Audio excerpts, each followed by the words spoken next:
जरत बिलो केहू जवही कपाला, विधि के लिखे अंक निज भाला। नर के करयापन बध बाची, हसे उजानी विधि गिराय साची।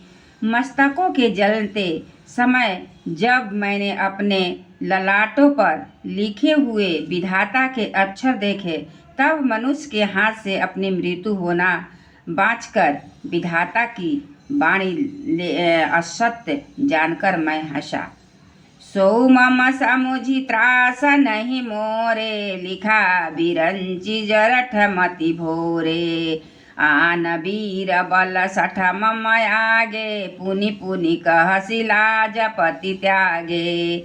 उस बात को समझकर भी मेरे मन में डर नहीं है, क्योंकि मैं समझता हूँ कि बूढ़े ब्रह्मा ने बुद्धि भ्रम से ऐसा लिख दिया है।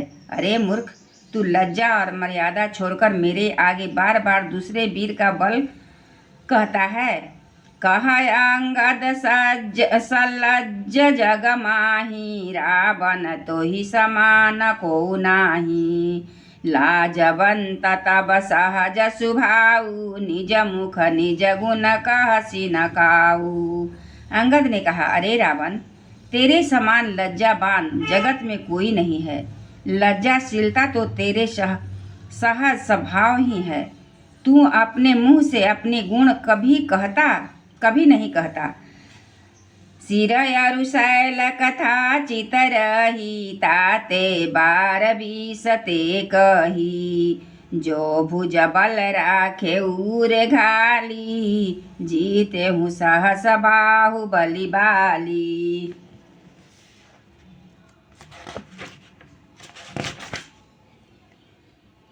सिर काटने और कैलाश उठाने की कथा चित्त में चढ़ी हुई है। इससे उसे 20 बार कहा।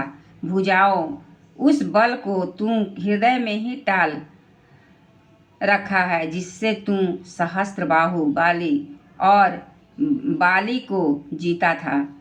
सुनु मति मंद देही अब पूरा, काटे शीश होई असुरा।